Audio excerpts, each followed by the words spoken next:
Hello friends, എവർക്കും market അപ്ഡേറ്റ്സിൻ്റെ ഒരു പുതിയ എപ്പിസോഡിലേക്ക് വീണ്ടും സ്വാഗതം. അങ്ങനെ കഴിഞ്ഞ 4 ദിവസത്തെ ഒരു റാലിക്ക് ശേഷം ഇന്നൊരു കറക്ഷൻ മൂവ് ആയിരുന്നു ഇന്ത്യൻ മാർക്കറ്റുകളിൽ കാണാനുണ്ടായിരുന്നത്. നിഫ്റ്റിയെ സംബന്ധിച്ചിടത്തോളം ഏകദേശം 91 പോയിൻറ്റ്സിന് മുകളിലുള്ള ലോസോടുകൂടി 14,850 മുകളിലാണ് ക്ലോസ് ചെയ്തത്. സെൻസെക്സിലേക്ക് വന്നു കഴിഞ്ഞാൽ 340 പോയിൻറ്റ്സിൻ്റെ അടുത്തൊരു ഡിക്ലൈൻ റിപ്പോർട്ട് ചെയ്തു. തുടർന്ന് 49,161 മുകളിൽ സെൻസെക്സും ക്ലോസ് ചെയ്തു. ബാങ്ക് നിഫ്റ്റി നോക്കിക്കഴിഞ്ഞാൽ 270 പോയിൻറ്റ്സിൻ്റെ ഡിക്ലൈൻ ആയിരുന്നു റിപ്പോർട്ട് ചെയ്യപ്പെട്ടത്.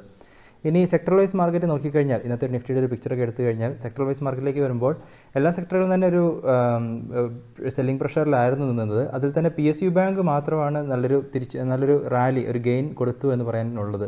അത് തുടർന്ന് നോക്കിക്കഴിഞ്ഞാൽ banking, financial sector, metal, IT എല്ലാം തന്നെ ഒരു അണ്ടർ പെർഫോമിംഗ് ആയിട്ടായിരുന്നു നിന്നിട്ടുണ്ടായിരുന്നത്. സെല്ലിംഗ് പ്രഷറിലായിരുന്നു ഈ ഒരു സെക്ടറുകളെല്ലാം തന്നെ ഉണ്ടായിരുന്നത്. ഇനി അതുപോലെ തന്നെ നിഫ്റ്റിയിലെ ടോപ്പ് പെർഫോമിംഗ് സ്റ്റോക്കുകളിലേക്ക് വന്നു കഴിഞ്ഞാൽ coal India, NTPC, Indian oil corporation, ONGC, Bharat petroleum ഇവരൊക്കെയായിരുന്നു ടോപ്പ് പെർഫോമിംഗ് സ്റ്റോക്സ് ആയിട്ട് നിന്നത്. അതിൽ തന്നെ ഓയിൽ മാർക്കറ്റിംഗ് കമ്പനികളെ സംബന്ധിച്ചിടത്തോളം IOC, ONGC, ഭാരത് പെട്രോളിയം ഇവരെയൊക്കെ സംബന്ധിച്ചിടത്തോളം നോക്കിക്കഴിഞ്ഞാൽ പെട്രോളിൻ്റെ ഡീസലിൻ്റെയൊക്കെ വിലയിലുള്ള വർധനവുകൾ ഇവർക്ക് ഗുണകരമായിട്ടാണ് കാണപ്പെടുന്നത്. അപ്പോൾ ആ ഒരു വിലയിലുള്ള വർധനവുകളാണ് ഇവർക്കൊരു റാലിക്ക് കാരണങ്ങളായിട്ട് നിലനിൽക്കുന്നത്. ഇനി മിഡ് ക്യാപ്പിലും സ്മോൾ ക്യാപ്പിലും വന്നു കഴിഞ്ഞാൽ അവരുടെ ഭാഗത്തൊരു ഗെയിനായിരുന്നു കാണാനുണ്ടായിരുന്നത്. മിഡ് ക്യാപ്പായിരുന്നു ഇന്ന് ഷൈൻ ചെയ്തത്. 0.93% ഗെയിൻ മിഡ് ക്യാപ്പിലും സ്മോൾ ക്യാപ്പിൽ 0.67% ഗെയിനും റിപ്പോർട്ട് ചെയ്യപ്പെട്ടു. ഇനി നമ്മൾ നിഫ്റ്റിയുടെ ഒരു ഡെയിലി ചാർട്ടിലേക്ക് വരികയാണെങ്കിൽ ഇന്ന് നല്ലൊരു ഗ്യാപ് ഡൗൺ ഓപ്പണിംഗ് ആയിരുന്നു ഇന്ത്യൻ മാർക്കറ്റിലുണ്ടായിരുന്നത്. തീർച്ചയായിട്ടും ഏഷ്യൻ മാർക്കറ്റിൻ്റെ ഒരു ട്രെൻഡിനെ ഫോളോ ചെയ്തുകൊണ്ടുള്ള ഒരു ഗ്യാപ് ഡൗൺ സ്റ്റാർട്ടായിരുന്നു കണ്ടിട്ടുണ്ടായിരുന്നത്. എന്നിരുന്നാലും അതിനുശേഷം ആ ഒരു സ്റ്റാർട്ടിന് ശേഷം മാർക്കറ്റിൻ്റെ ഫുൾ കൺട്രോൾ മുഴുവൻ ബുൾസിൻ്റെ കയ്യിലായിരുന്നു. ഒരു ബുള്ളിഷ് ക്യാൻഡിലാണ് ഇന്ന് ഡെയിലി ചാർട്ടിൽ ഫോം ചെയ്തിട്ടുള്ളത്. ഒരു കറക്ഷൻ മൂവ് ആയിരുന്നുവെങ്കിലും പിന്നീട് ഒരു ഗെയിനോടുകൂടിയായിരുന്നു മാർക്കറ്റ് എൻഡായത്. അപ്പോൾ ഡെയിലി ചാർട്ടിൽ ഒരു ബുള്ളിഷ് ക്യാൻഡിൽ നിലനിൽക്കുന്നു. അപ്പോൾ നമുക്ക് വരും ദിവസങ്ങളിൽ ഈ ഒരു 14,750 മുകളിൽ മാർക്കറ്റ് ഹോൾഡ് ചെയ്യുകയാണ് എങ്കിൽ നമുക്ക് 14,750, 15,000 ആ ഒരു റേഞ്ചിനുള്ളൊരു റേഞ്ച് ബൗണ്ടഡ് റാലികൾ പ്രതീക്ഷിക്കാം. അപ്പോൾ ഏതെങ്കിലും ഒരു ഡയറക്ഷനിൽ നിന്നുള്ള ബ്രേക്കൗട്ടുകൾ നടന്നു കഴിഞ്ഞാൽ മാത്രമാണ് നമുക്ക് അടുത്തൊരു ഡയറക്ഷൻ നിഫ്റ്റിയെ സംബന്ധിച്ചിടത്തോളം അല്ലെങ്കിൽ ഇന്ത്യൻ മാർക്കറ്റുകളെ സംബന്ധിച്ചിടത്തോളം പറയാനായിട്ട് ഉള്ളത്. അപ്പോൾ അതുവരെ അത് ആ ഒരു 15,000 മുകളിൽ മാർക്കറ്റ് ക്ലോസ് ഹോൾഡ് ചെയ്യുന്നത് വരെ നമുക്കൊരു റേഞ്ച് ബൗണ്ടഡ് റാലിക്കുള്ളൊരു സാധ്യതകളാണ് ഇന്ത്യൻ മാർക്കറ്റുകളിൽ നിലനിൽക്കുന്നത്. ഇനി അതേപോലെ തന്നെ നിഫ്റ്റിയെ സംബന്ധിച്ചിടത്തോളം ഇമീഡിയറ്റ് സപ്പോർട്ട് സോൺസ് 14,750 ആണ്. അപ്പോൾ അതിൽ നിന്നും താഴേക്ക് ബ്രേക്കൗട്ടുകൾ നടന്നു കഴിഞ്ഞാൽ ഒരു ചെറിയൊരു കറക്ഷനുള്ള വീണ്ടും ഒരു സാധ്യതകൾ നമുക്ക് ഇന്ത്യൻ മാർക്കറ്റുകളിൽ പ്രതീക്ഷിക്കുകയും ചെയ്യാം. ഇനി ബാങ്ക് നിഫ്റ്റിൻ്റെ ചാർട്ടിലേക്ക് വരികയാണെങ്കിൽ അവിടെയും ഏകദേശം സിമിലർ ആയിട്ടുള്ള മൂവുകൾ തന്നെയാണ് കണ്ടത്. ഒരു ഗ്യാപ് ഡൗൺ സ്റ്റാർട്ടിന് ശേഷം ഒരു ബുള്ളിഷ് ക്യാൻഡിൽ ഫോം ചെയ്താണ് ബാങ്ക് നിഫ്റ്റിയും എൻഡായിട്ടുള്ളത്. ബാങ്ക് നിഫ്റ്റിയെ സംബന്ധിച്ചിടത്തോളം നമ്മൾ പറഞ്ഞ ഒരു 33,300 എന്ന് പറഞ്ഞ ഒരു റേഞ്ചിനെ ക്രോസ് ചെയ്യാൻ ബാങ്ക് നിഫ്റ്റിക്ക് സാധിച്ചിട്ടില്ല. അപ്പോൾ ആ ഒരു റേഞ്ചുകളാണ് വരും ദിവസങ്ങളിലും ബാങ്ക് നിഫ്റ്റിക്ക് ഒരു റെസിസ്റ്റൻസ് സോണുകളായിട്ട് നിലനിൽക്കുന്നത്. 32,500 റേഞ്ചുകൾ സപ്പോർട്ട് സോൺസ് ആയിട്ട് ബാങ്ക് നിഫ്റ്റിക്ക് ഈ ഒരു സമയത്ത് നിലനിൽക്കുന്നുണ്ട്. അപ്പോൾ ബാങ്ക് നിഫ്റ്റിയിൽ നമുക്ക് വരും ദിവസങ്ങളിൽ ഒരു റേഞ്ച് ബൗണ്ടായിട്ടുള്ള റാലികൾക്കുള്ള സാധ്യതകൾ നമുക്ക് പ്രതീക്ഷിക്കാം. ഇനി ഇന്നത്തെ ഒരു ഗ്ലോബൽ മാർക്കറ്റിൻ്റെ ഒരു സിറ്റുവേഷൻസിലേക്ക് നമ്മൾ വരികയാണെങ്കിൽ ഇന്നത്തെ US ഫീച്ചേഴ്സ് എല്ലാം തന്നെ നല്ലൊരു ഡിക്ലൈനിങ് മോഡിലാണ് നിലനിൽക്കുന്നത്. യൂറോപ്യൻ മാർക്കറ്റുകളും നല്ലൊരു ഡിക്ലൈനിലാണ് കാണാനുള്ളത്. ഏഷ്യൻ മാർക്കറ്റുകളും എല്ലാം തന്നെ ഒരു റെഡ് സോണിൽ നിലനിൽക്കുന്നുണ്ട്. SGX നിഫ്റ്റി 74 പോയിൻറ്റ്സ് ഡൗണിലാണ് നിലനിൽക്കുന്നത്. ഗോൾഡിൻ്റെ പ്രൈസിലും ഒരു ഡിക്ലൈൻ കാണുന്നു. അതുപോലെ തന്നെ രൂപയുടെ മൂല്യത്തിൽ ഒരു മോഡസ്റ്റ് ആയിട്ടുള്ളൊരു ഗെയിനാണ് ഇന്ന് ഇന്ത്യൻ കാണാനുണ്ടായിരുന്നത്. 73.34 ട്രേഡ് എൻഡ് ആയിട്ടുള്ളത്. ഇൻസ്റ്റിറ്റ്യൂഷൻ്റെ ഭാഗത്ത് നിന്ന് നോക്കിക്കഴിഞ്ഞാൽ വീണ്ടും ഒരു വിത്ഡ്രോവലാണ് 336 കോടിയുടെ ഫോറിൻ ഇൻസ്റ്റിറ്റ്യൂഷൻ്റെ ഭാഗത്തു നിന്ന്. ഡൊമസ്റ്റിക് ഇൻസ്റ്റിറ്റ്യൂഷൻ്റെ ഭാഗത്തു നിന്നും 676 കോടിയുടെ നെറ്റ് വിത്ഡ്രോവൽ ക്യാഷ് മാർക്കറ്റിൽ വന്നിട്ടുണ്ട്. അപ്പോൾ നമുക്ക് ഇൻസ്റ്റിറ്റ്യൂഷൻ അതുപോലെ തന്നെ രൂപയും അത്ര സപ്പോർട്ടീവായിട്ട് കാണുന്നില്ല. ഇൻസ്റ്റിറ്റ്യൂഷൻ സപ്പോർട്ടീവായിട്ടല്ല, ഗ്ലോബൽ മാർക്കറ്റുകളും ഈ ഒരു സമയത്ത് സപ്പോർട്ടീവായിട്ട് കാണുന്നില്ല. അപ്പോൾ നമുക്ക് ഇതേപോലെ തന്നെ മാർക്കറ്റിനെ സംബന്ധിച്ചിടത്തോളം നോക്കിക്കഴിഞ്ഞാൽ ഈ ഒരു മെയ് മാസത്തിൽ ഒരു സ്ലോഗൻ ഉണ്ട്. അപ്പോൾ ഓരോ മന്തിനും സത്യം പറഞ്ഞാൽ ഇൻവെസ്റ്റ്മെൻറ്റ് ആഡേജ് എന്ന് പറഞ്ഞുണ്ട്. അത് ഓരോ മന്തിനും കൊടുത്തിട്ടുണ്ട്. അതിൽ നോക്കിക്കഴിഞ്ഞാൽ മെയ് മന്തിന് sell in May and go away, come back in November എന്നൊക്കെയാണ് പറയുന്നത്. കാരണം മെയ് മാസത്തിൽ സെല്ലിംഗ് നടത്തിയിട്ട് നവംബറിൽ മാർക്കറ്റിൽ ഒരു ഡിപ്പ് ഉണ്ടാകുമ്പോൾ വാങ്ങുക എന്നതാണ് ഒരു കോമൺ ആയിട്ട് അറിയപ്പെടുന്ന സ്ലോഗൻ. ഇന്ത്യൻ മാർക്കറ്റുകളെ സംബന്ധിച്ചിടത്തോളം നോക്കിക്കഴിഞ്ഞാൽ കഴിഞ്ഞൊരു 10 വർഷത്തെ ഡാറ്റ നോക്കിക്കഴിഞ്ഞാൽ 6 പ്രാവശ്യത്തോളം മെയ് മാസത്തിൽ ഗെയിനായിരുന്നു കാണാനുണ്ടായിരുന്നത്. 4 മാസം ഡിക്ലൈനുമായിരുന്നു നിലനിന്നത്, 4 വർഷം. അപ്പോൾ ഈ ഒരു വർഷം നോക്കിക്കഴിഞ്ഞാൽ ഈ ഒരു മാസവും ഇപ്പോൾ ഇതുവരെയും ഫോറിൻ ഇൻസ്റ്റിറ്റ്യൂഷൻസ് സെല്ലിംഗ് മോഡിലാണ് കാണാനുള്ളത്. എന്നിരുന്നാലും നമുക്ക് ഒരു പ്രതീക്ഷ നൽകുന്ന വാർത്തകളെന്ന് പറയാനുള്ളത് കൊറോണയെ സംബന്ധിച്ചിടത്തോളം സെക്കൻഡ് വേവുകൾ വന്നുവെങ്കിലും ലോക്ക്ഡൗണുകൾ ഇതുവരെയും അത്ര വലുതായിട്ടുള്ള ഒരു റീജിയണൽ വൈസ് ആയിട്ടുള്ള ലോക്ക്ഡൗണുകൾ ഉണ്ടെങ്കിലും ചെറിയ ചെറിയ രീതിയിൽ നിലനിൽക്കുന്നു. 2020 ലോക്ക്ഡൗണിൻ്റെ അത്ര ഇമ്പാക്റ്റുകൾ കൊണ്ടുവരില്ല എന്നുള്ള വാർത്തകൾ കാണുന്നു. അപ്പോൾ എന്നിരുന്നാലും നമുക്കിത് വീണ്ടും നിലനിൽക്കുകയാണ് എങ്കിൽ വീണ്ടും നല്ല രീതിയിലുള്ള ഇമ്പാക്റ്റുകൾ മാർക്കറ്റിൽ പ്രതീക്ഷിക്കാം. അതല്ല എന്നുണ്ടെങ്കിൽ മാർക്കറ്റിൽ നമുക്കൊരു പക്ഷേ ഒരു പോസിറ്റീവ് റാലിക്കുള്ള സാധ്യതകളും നിലനിൽക്കുന്നുണ്ട്. അപ്പോൾ അതുകൊണ്ട് തന്നെ ഈ ഒരു മാസം ഈ ഒരു ഡാറ്റകളെല്ലാം തന്നെ തീർച്ചയായിട്ടും നിങ്ങൾ കണ്ടിന്യൂസ് ആയിട്ട് ട്രാക്ക് ചെയ്യുക. നമുക്ക് ഈ ലോക്ക്ഡൗണുകളൊക്കെ ഇപ്പോൾ പല സ്റ്റേറ്റുകളിൽ നോക്കിക്കഴിഞ്ഞാൽ 23, 24, 22 ആ ഒരു ഡേറ്റ് വരെയൊക്കെ ലോക്ക്ഡൗണുകൾ നിലനിൽക്കുന്നുണ്ട്.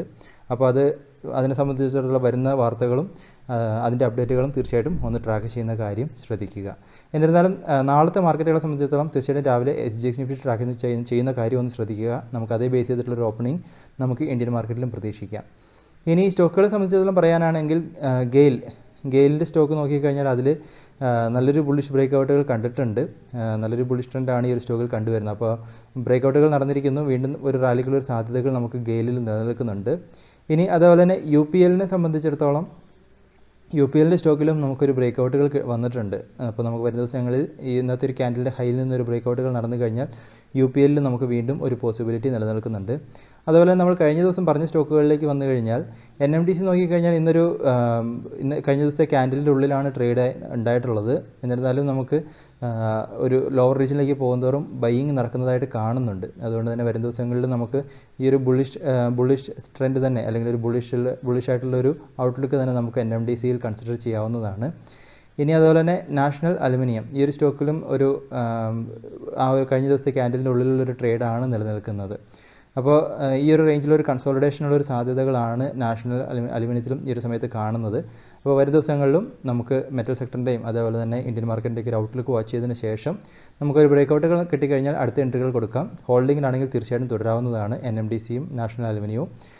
അതല്ല നമുക്കൊരു കറക്ഷൻ മോഡിലേക്ക് പോവുകയാണെങ്കിൽ നമുക്ക് 76 താഴേക്ക് പോവുകയാണെങ്കിൽ ഒരു പ്രോഫിറ്റ് ബുക്കിങ്ങിലുള്ള സാധ്യതകൾ കൺസിഡർ ചെയ്യാവുന്നതുമാണ്. ഇനി ഹിന്ദുസ്ഥാൻ കോപ്പറിലേക്ക് വന്നു കഴിഞ്ഞാലും നമുക്ക് ഏകദേശം സിമിലർ ആയിട്ടുള്ളൊരു ട്രെൻഡുകൾ തന്നെയാണ് കാണാനുള്ളത്. അതുകൊണ്ട് തന്നെ ഈ ഒരു റേഞ്ചിലൊരു കൺസോളിഡേഷനുള്ള സാധ്യതകൾ ഹിന്ദുസ്ഥാൻ കോപ്പറും നമുക്ക് പ്രിൻറ്റ് ചെയ്യുന്നുണ്ട്. ഇനി അടുത്തതായിട്ട് അനുപം രസായനെ സംബന്ധിച്ചിടത്തോളം ആ ഒരു സ്റ്റോക്കിലും ചെറിയൊരു ബിയറിഷ് ക്യാൻഡിൽ കഴിഞ്ഞ ദിവസത്തെ ഒരു ഷൂട്ടിംഗ് സ്റ്റാർ പോലത്തെ ഒരു പാറ്റേണിന് ശേഷം വീണ്ടും ഒരു ഇൻഡിസിസീവ് പാറ്റേൺ ഫോർമേഷൻ ആണ്. നമുക്കൊരു കൺഫർമേഷൻ ആയിട്ടില്ല അപ്പ് സൈഡിനും ലോവർ സൈഡിനും. ഈ ഒരു റേഞ്ചിൽ തന്നെ കൺസോളിഡേഷൻ നടക്കുന്നത് പോലെ കാണുന്നു. അപ്പോൾ വരുന്ന ദിവസങ്ങളിൽ നമുക്ക് ഒരു ബ്രേക്കൗട്ടുകൾ നടന്നു കഴിഞ്ഞാൽ നമുക്ക് അടുത്തൊരു എൻട്രികളെക്കുറിച്ച് ആലോചിക്കാം. ഏകദേശം 753 മുകളിൽ ഓപ്പണിംഗ് വന്നു കഴിഞ്ഞാലാണ് അടുത്ത എൻട്രികൾ നിലനിൽക്കുന്നത്. 713, 12 താഴേക്ക് പോവുകയാണെങ്കിൽ ചെറിയൊരു പ്രോഫിറ്റ് ബുക്കിംഗ് നമുക്ക് അനുപം രസായനിലും കൺസിഡർ ചെയ്യാവുന്നതാണ്. ഇനി സ്യൂബക്സ് ലിമിറ്റഡിനെ സംബന്ധിച്ചിടത്തോളം ഈ ഒരു സ്റ്റോക്കിൽ ഇന്ന് വീണ്ടും ഒരു ബുള്ളിഷ് എൻഗൾഫിംഗ് പോലത്തെ ഒരു പാറ്റേൺ ഫോർമേഷൻ വന്നിട്ടുണ്ട്. അപ്പോൾ വീണ്ടും ഒരു റാലികൾ തുടരാനുള്ള ഒരു സാധ്യതകൾ നമുക്ക് സ്യൂബക്സിൽ നിലനിൽക്കുന്നു. 66.7, 67 മുകളിൽ ഒരു ഓപ്പണിംഗ് വന്നു കഴിഞ്ഞാൽ സ്യൂബക്സ് ലിമിറ്റഡിൽ നമുക്ക് ഒരു പോസിബിലിറ്റി പ്രതീക്ഷിക്കാവുന്നതാണ്. തീർച്ചയായിട്ടും ഈ ഒരു സ്റ്റോക്കിനെ ഒന്ന് ട്രാക്ക് ചെയ്യുക. അതുപോലെ തന്നെ BHELനെ സംബന്ധിച്ചിടത്തോളം റാലികൾ വീണ്ടും തുറന്നുകൊണ്ടിരിക്കുന്നു. അപ്പോൾ നമുക്ക് അടുത്തൊരു ടാർഗറ്റായിട്ട് നിലനിൽക്കുന്നത് 154, 155 അടുത്താണ് അടുത്തൊരു ടാർഗറ്റ് നിലനിൽക്കുന്നത്. അപ്പം വരുന്ന ദിവസങ്ങളൊന്ന് ട്രാക്ക് ചെയ്യുക. നമുക്ക് 150 മുകളിലൊക്കെ ഒരു ഓപ്പണിംഗ് കിട്ടുകയാണെങ്കിൽ 158 വരെയുള്ളൊരു 155 വരെയുള്ള റാലികളൊക്കെ നമുക്ക് BHELലും പ്രതീക്ഷിക്കാം. അതുപോലെ തന്നെ ട്രാക്ക് ചെയ്യേണ്ട കുറച്ച് സ്റ്റോക്കുകൾ ബ്രേക്കൗട്ട് സോണിൻ്റെ അടുത്ത് ട്രേഡായ സ്റ്റോക്കുകൾ നോക്കിക്കഴിഞ്ഞാൽ NTPC, പോളിക്യാപ്, പവർ ഗ്രിഡ് ഈ ഒരു സ്റ്റോക്കുകളും നാളെ ഒന്ന് ട്രാക്ക് ചെയ്യുക. നമുക്കൊരു ബ്രേക്കൗട്ടുകൾ കിട്ടിക്കഴിഞ്ഞാൽ ഈ ഒരു സ്റ്റോക്കിൽ നമുക്കൊരു റാലികൾ പ്രതീക്ഷിക്കാവുന്നതാണ്. അതുപോലെ തന്നെ ബർജർ പെയിൻസും ഭാരത് ഹെവി ഇലക്ട്രിക്കൽ BHEL അപ്പോൾ ഇവരുടെ ഒരു സ്റ്റോക്കുകളിലും നല്ല ബുള്ളിഷ് ട്രെൻഡുകൾ നിലനിൽക്കുന്നുണ്ട്. അപ്പോൾ ഈ ഒരു സ്റ്റോക്കുകളും നിങ്ങളുടെ പോർട്ട്ഫോളിയോയിൽ ആഡ് ചെയ്തൊന്ന് ട്രാക്ക് ചെയ്യാവുന്നതാണ്. ഇനി അടുത്തിട്ട് പ്രധാനപ്പെട്ട അപ്ഡേറ്റുകളിലേക്ക് പോവുകയാണെങ്കിൽ ഗ്രോ ഇന്ത്യ ബുൾസ് ഹൗസിംഗ് ഫിനാൻസിൻ്റെ ഭാഗത്തു നിന്നും അവരുടെ മ്യൂച്വൽ ഫണ്ട് ബിസിനസ്സിനെ അക്വയർ ചെയ്യാൻ സാധ്യതയുണ്ടെന്നൊരു അപ്ഡേറ്റുകൾ കാണാനുണ്ടായിരുന്നു. ഏകദേശം 175 കോടിയുടെ ഡീൽ വഴിയായിട്ട് അക്വയർ ചെയ്യാൻ സാധ്യതയുണ്ട് എന്നൊരു അപ്ഡേറ്റുകൾ ഇന്ന് മണി കൺട്രോളിൽ വന്നിട്ടുണ്ടായിരുന്നു. അപ്പോൾ അത് സെബിയുടെയും അതുപോലെ തന്നെ ബാക്കിയുള്ള മാർക്കറ്റ് റെഗുലേറ്റേഴ്സിൻ്റെയൊക്കെ അപ്രൂവലിനെ ബേസ് ചെയ്തായിരിക്കും ഉണ്ടാവുക എന്നാണ് അനൗൺസ്മെൻറ്റുകളിൽ പറഞ്ഞിരിക്കുന്നത്. അടുത്തായിട്ട് UPLനെ സംബന്ധിച്ചിടത്തോളം അവർ ജപ്പാനീസ് ബേസ്ഡ് ആയിട്ടുള്ള മേജിയുമായിട്ട് ഒരു കൊളാബറേഷനിലേക്ക് വന്നിട്ടുണ്ട്. ഫ്ലൂപിറമിൻ റൈസിൻ്റെ സൗത്ത് ഈസ്റ്റ് ഏഷ്യയിലുള്ള ആക്സസിന് വേണ്ടിയിട്ടുള്ള ഒരു കൊളാബറേഷനിലേക്കാണ് ഇവർ വന്നതെന്നാണ് അപ്ഡേറ്റുകളിൽ കാണാനുള്ളത്. അടുത്തായിട്ട് JSW സ്റ്റീലിനെ സംബന്ധിച്ചിടത്തോളം അവരുടെ ഏപ്രിൽ മാസത്തിലെ പ്രൊഡക്ഷൻ ഡാറ്റ നോക്കിക്കഴിഞ്ഞാൽ 5% ഡിപ്പാണ് മാർച്ച് മാസത്തെ അപേക്ഷിച്ച് ഏപ്രിലിൽ വന്നിരിക്കുന്നത്. ഏപ്രിലിലെ പ്രൊഡക്ഷൻ 13,70,000 ആയിരുന്നു. മാർച്ച് മാസത്തിൽ അത് 14,50,000 ടണ്ണിൻ്റെ പ്രൊഡക്ഷനായിരുന്നു നിലനിന്നത്. അതുപോലെ തന്നെ കപ്പാസിറ്റി യൂട്ടിലൈസേഷൻ നോക്കിക്കഴിഞ്ഞാൽ അതിലും ഒരു ഡിക്ലൈൻ, ഏകദേശം 5% ഡിക്ലൈൻ വന്നിട്ടുണ്ട്. മാർച്ചിൽ 96% നിന്നും ഏപ്രിലിൽ അത് 91% ചുരുങ്ങിയിരിക്കുന്നു. കാരണങ്ങളായിട്ട് പറഞ്ഞിരിക്കുന്നത് ലിക്വിഡ് മെഡിക്കൽ ഓക്സിജൻ്റെ സപ്ലൈ, മെഡിക്കൽ പർപ്പസിന് വേണ്ടിയുള്ള മെഡിക്കൽ ഓക്സിജൻ്റെ സപ്ലൈ വന്നതുകൊണ്ടാണ് അപ്പോൾ ഈ ഒരു പ്രൊഡക്ഷനിലൊക്കെ ഒരു ഡിക്ലൈൻ വന്നതായിട്ട്, കപ്പാസിറ്റി യൂട്ടിലൈസേഷനിലൊക്കെ ഡിക്ലൈൻ വന്നതായിട്ട് കാരണങ്ങൾ കാണിച്ചിരിക്കുന്നത്. അടുത്തായിട്ട് Q4 റിസൾട്ടുകളിലേക്ക് വന്നു കഴിഞ്ഞാൽ ഗോദ്രേജ് കൺസ്യൂമർ അവരുടെ നെറ്റ് പ്രോഫിറ്റ് നോക്കിക്കഴിഞ്ഞാൽ 59% വർധനവ് ഉണ്ടായിരിക്കുന്നു. 366 കോടിയാണ് നെറ്റ് പ്രോഫിറ്റായിട്ട് റിപ്പോർട്ട് ചെയ്തിരിക്കുന്നത്. കഴിഞ്ഞ മാർച്ച് ക്വാർട്ടറിൽ 229 കോടിയുടെ നെറ്റ് പ്രോഫിറ്റ് ആയിരുന്നു ഉണ്ടായിരുന്നത്. റവന്യൂവിലും 27% വർധനവ് ഉണ്ടായിരിക്കുന്നു. 2,730 കോടി ടോട്ടൽ റവന്യൂ ആയിട്ട് റിപ്പോർട്ട് ചെയ്തിരിക്കുന്നു. ഇന്ത്യ ബിസിനസ്സിലെ സെയിൽസ് നോക്കിക്കഴിഞ്ഞാൽ അവിടെയും 35% വർധനവ് ഉണ്ടായതായിട്ടാണ് ഗോദ്രേജ് കൺസ്യൂമർ പ്രൊഡക്ട്സ് പറഞ്ഞിരിക്കുന്നത്. അപ്പോൾ അത് മാത്രമല്ല, ഇനി ഈ ഒരു വർഷത്തിൽ അതുപോലെ തന്നെ ഈ ഇന്ത്യ ബിസിനസ്സിലൊക്കെ നല്ല കോൺഫിഡൻ്റ് ആയിട്ട് തന്നെയാണ് കമ്പനി നിലനിൽക്കുന്നതെന്നും മാനേജ്മെൻറ്റിൻ്റെ കമൻട്രികളിൽ പറയുന്നു. അടുത്തായിട്ട് ഗ്രാനുവൽസിൻ്റെ Q4ലേക്ക് വന്നു കഴിഞ്ഞാൽ 38% വർധനമാണ് നെറ്റ് പ്രോഫിറ്റിൽ ഉണ്ടായിരിക്കുന്നത്. 127.6 കോടി നെറ്റ് പ്രോഫിറ്റായിട്ട് റിപ്പോർട്ട് ചെയ്തിരിക്കുന്നു. കഴിഞ്ഞ മാർച്ച് ക്വാർട്ടറിൽ 92 കോടിയുടെ നെറ്റ് പ്രോഫിറ്റായിരുന്നു നിലനിന്നത്. റവന്യൂവിൽ നോക്കിക്കഴിഞ്ഞാൽ 33% വർധനമാണ് നിലനിൽക്കുന്നത്. 749 കോടി ടോട്ടൽ റവന്യൂ ആയിട്ട് റിപ്പോർട്ട് ചെയ്തിരിക്കുന്നു. കഴിഞ്ഞ വർഷം മാർച്ച് ക്വാർട്ടറിൽ 599.9 കോടിയായിരുന്നു റവന്യൂ ആയിട്ട് നിലനിന്നത്. അതുപോലെ തന്നെ ഫസ്റ്റ് സോഴ്സ് സൊല്യൂഷനിലേക്ക് വന്നു കഴിഞ്ഞാൽ നെറ്റ് പ്രോഫിറ്റിൽ 61.5% ഡിപ്പാണ് റിപ്പോർട്ട് ചെയ്തിരിക്കുന്നത്. 46.6 കോടി നെറ്റ് പ്രോഫിറ്റായിട്ട് കാണിച്ചിരിക്കുന്നു. കഴിഞ്ഞ വർഷം മാർച്ച് ക്വാർട്ടറിൽ കഴിഞ്ഞ ക്വാർട്ടറിൽ ക്വാർട്ടർ ഓൺ ക്വാർട്ടറാണ്. അപ്പോൾ ഡിസംബർ ക്വാർട്ടറിൽ അവർക്ക് 121 കോടിയുടെ നെറ്റ് പ്രോഫിറ്റ് ആയിരുന്നു നിലനിന്നത്. മാർച്ച് ക്വാർട്ടറിലേക്ക് വന്നു കഴിഞ്ഞപ്പോൾ 61.5% ഡിക്ലൈനാണ് ഉണ്ടായിരിക്കുന്നത്. റവന്യൂവിൽ 7% വർധനവ് ഉണ്ടായിരിക്കുന്നു. ഡിസംബർ ക്വാർട്ടറിൽ 1,365 കോടി വരുമാനമായിട്ട് കാണിച്ചിരുന്നു. മാർച്ച് ക്വാർട്ടറിലേക്ക് വന്നു കഴിഞ്ഞപ്പോൾ 1,462 കോടിയാണ് റിപ്പോർട്ട് ചെയ്തിരിക്കുന്നത്. ഇനി അടുത്തായിട്ട് IPO വാർത്തകൾ നോക്കിക്കഴിഞ്ഞാൽ ഗോഎയർ അവർ DRHP ഫയൽ സെബിയായിട്ട് സബ്മിറ്റ് ചെയ്യാൻ പോകുന്നു. ഈ ഒരു ആഴ്ച സബ്മിറ്റ് ചെയ്യാൻ സാധ്യതയുണ്ട്. ഏകദേശം 3,600 കോടിയുടെ IPOയ്ക്ക് വേണ്ടിയിട്ട്. അപ്പോൾ അതിനുള്ള DRHP ഫയൽ സബ്മിറ്റ് ചെയ്യാൻ സാധ്യതയുണ്ടെന്നുള്ളൊരു അപ്ഡേറ്റുകൾ ഇന്ന് കണ്ടിട്ടുണ്ടായിരുന്നു.